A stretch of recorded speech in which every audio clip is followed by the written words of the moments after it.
You, John Fitzgerald Kennedy, do solemnly swear I, John Fitzgerald Kennedy, do solemnly swear that you will faithfully execute the office of President of the United States that I will faithfully execute the office of President of the United States and will, to the best of your ability, and will, to the best of my ability, preserve, protect, and defend the Constitution of the United States. preserve, protect, and defend the Constitution of the United States. So help you God.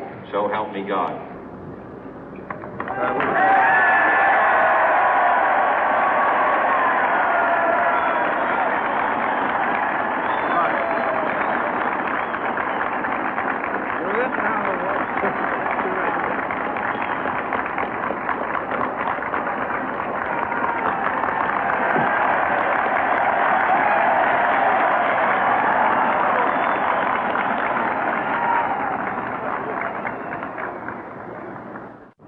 Vice President Johnson, Mr. Speaker, Mr. Chief Justice, President Eisenhower, Vice President Nixon, President Truman, Reverend clergy, fellow citizens.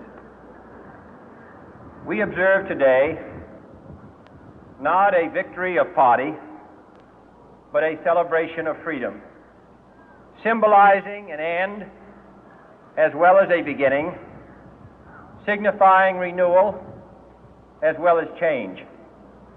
For I have sworn before you and Almighty God the same solemn oath our forebears prescribed nearly a century and 3/4 ago. The world is very different now, for man holds in his mortal hands the power to abolish all forms of human poverty and all forms of human life.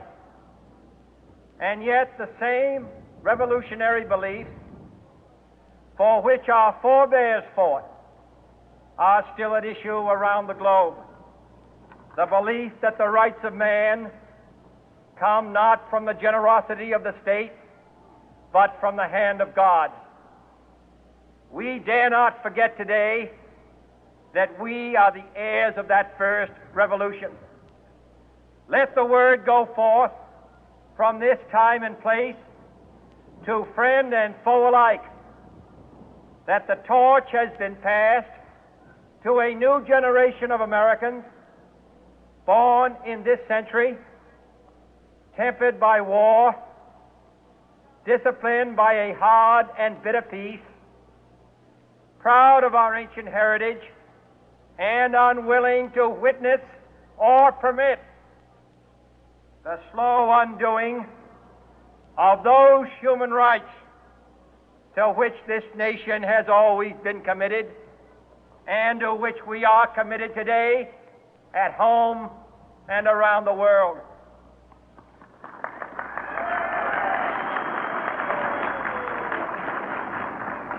Let every nation know, whether it wishes us well or ill, that we shall pay any price, bear any burden, meet any hardship, support any friend, oppose any foe to assure the survival and the success of liberty.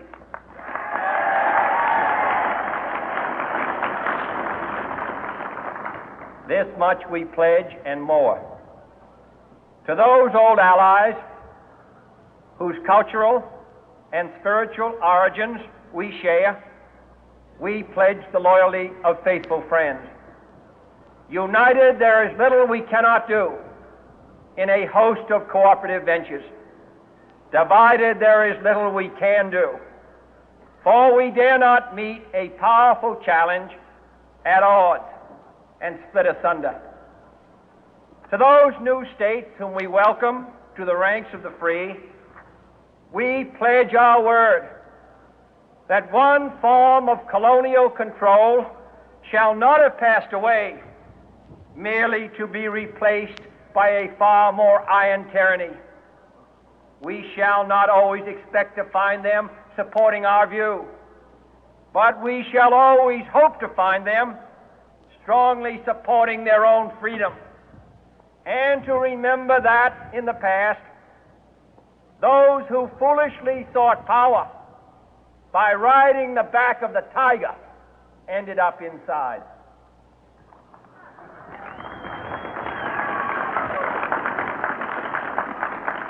To those people in the huts and villages of half the globe struggling to break the bonds of mass misery, we pledge our best efforts to help them help themselves for whatever period is required, not because the communists may be doing it, not because we seek their votes, but because it is right.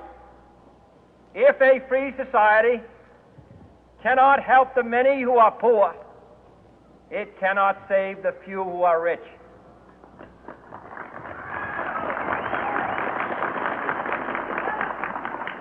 To our sister republics south of our border, we offer a special pledge to convert our good words into good deeds, in a new alliance for progress, to assist free men and free governments in casting off the chains of poverty.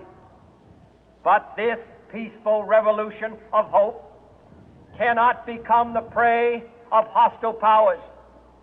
Let all our neighbors know that we shall join with them to oppose aggression or subversion anywhere in the Americas.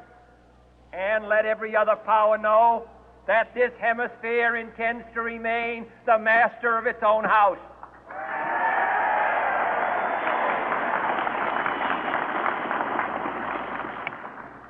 To that World Assembly of Sovereign States, the United Nations, our last best hope, in an age where the instruments of war have far outpaced the instruments of peace, we renew our pledge of support to prevent it from becoming merely a forum for invective, to strengthen its shield of the new and the weak, and to enlarge the area in which its writ may run.